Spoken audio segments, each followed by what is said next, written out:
اچھا جی، کچھ دیر پہلے ہم بات کر رہے تھے امریکہ کا یہ اناؤنس کرنا کہ وینزویلا کو اب ہم چلائیں گے، تو اس پہ بہت سے سوال اٹھتے ہیں اور یہ بات کہاں رکے گی۔ عبدالباسط صاحب نے ہمیں جوائن کیا، سینئر سفارتکار ہیں۔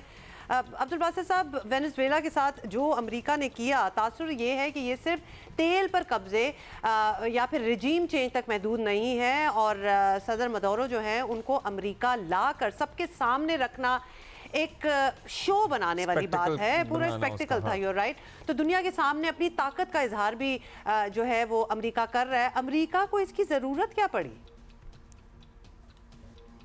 دیکھیے، نیشنل سیکیورٹی اسٹریٹجی جب لاسٹ ایئر آئی تو اس سے ایک بات بڑی واضح ہو گئی کہ پہلا تو یہ ہے کہ امریکہ جو ویسٹرن ہیمسفیئر ہے اس میں اپنا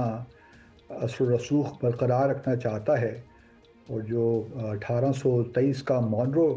ڈاکٹرن تھا اس کو انہوں نے ریسٹور کیا، جس کا مطلب یہ ہے کہ وہ کسی اور پاور کو نہیں دیکھ سکتے کہ وہ ساؤتھ امریکہ لیٹن امریکہ میں اپنا انفلوئنس بڑھائیں، کیونکہ امریکہ نے اب یہ کہہ دیا ہے کہ یہ ان کا اسفیئر آف انفلوئنس ہے۔ اور ہم نے پچھلی 2-3 دہائیوں میں دیکھا جس طریقے سے چائنا، رشیا کا انفلوئنس، خاص طور پہ چائنا کا اس علاقے میں بڑھا، اور وینیزویلا میں تو خاص طور پہ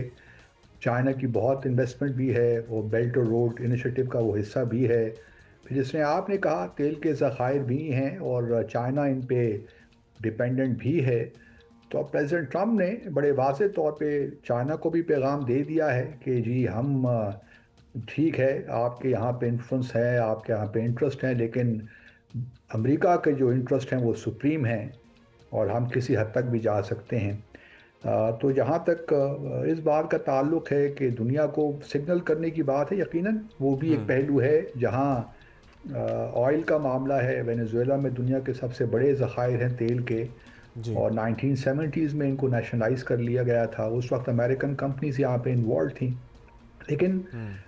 جو ہے بالکل یہ ایک سپریمیسی کی دوڑ ہے دنیا میں، اور امریکہ چونکہ اس وقت دیکھ رہا ہے کہ اس کو چائنا اسٹیبلش کرنے بہت کی تیزی کوشش کے کر رہا ساتھ ہے۔ آگے۔ عبدالباسط صاحب، اب جو کچھ ہو رہا ہے دنیا اس طور پر کچھ کرے نہ کرے، شاید زیادہ کچھ کرنا ممکن بھی نہیں ہوگا، لیکن مستقبل میں امریکہ یا کوئی، امریکہ تو پوری فہرست آلریڈی دے رہا ہے نا، یا کوئی اور ملک اس طرح سے پھر کسی بھی ملک کے خلاف کارروائی کر سکتا ہے،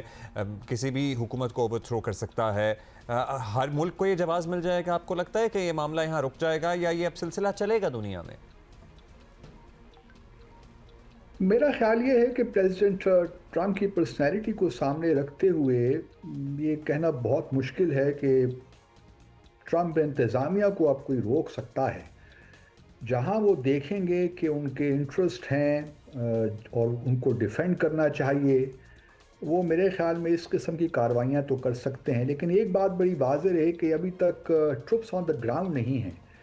ابھی دیکھیے ایئر اسٹرائکس کی، پریزیڈنٹ مڈورو کو لے کر چلے گئے،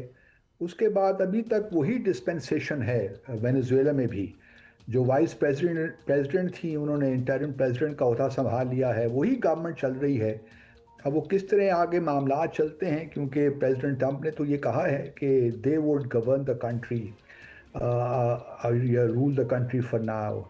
لیکن اب کس طرح یہ آگے کیا ڈسپنسیشن ہوتی ہے، کیا ارینجمنٹ ورک آؤٹ کرتے ہیں وینیزویلا اور امریکہ، یہ دیکھنے والی بات ہوگی۔ لیکن جہاں تک مجھے لگتا ہے کہ اگلے مڈ ٹرم الیکشن سے پہلے امریکہ میں جو اس سال نومبر میں ہوں گے، اس سے پہلے کیونکہ کانگریس میں بھی اگر آپ دیکھیے تو بہت احتجاج ہو رہا ہے کہ یہ کانگریس کی اپروول کے بغیر یہ ایکشن ہو نہیں سکتا تھا اور یہ غیر قانونی ہے۔ تو میرا اپنا خیال یہ ہے کہ شاید آپ کو کولمبیا کے خلاف بھی یہ نظر آئے اس قسم کی کارروائی، اور پھر گرین لینڈ کے بارے میں بھی جو ہے ملکوں کی فہرست پریزیڈنٹ تو انہوں نے خود ہی دے دی ہے عبدالباسط صاحب، فار گرین لینڈ یور کے بارے میں بھی اوپینین، بالکل تو یہ ڈیفینیٹلی ایسا ہی لگتا ہے کہ وہ نکلیں گے بھی باہر، اور لیٹن امریکہ سے بھی باہر نکلیں گے، because they've already given a list of the countries. Let's C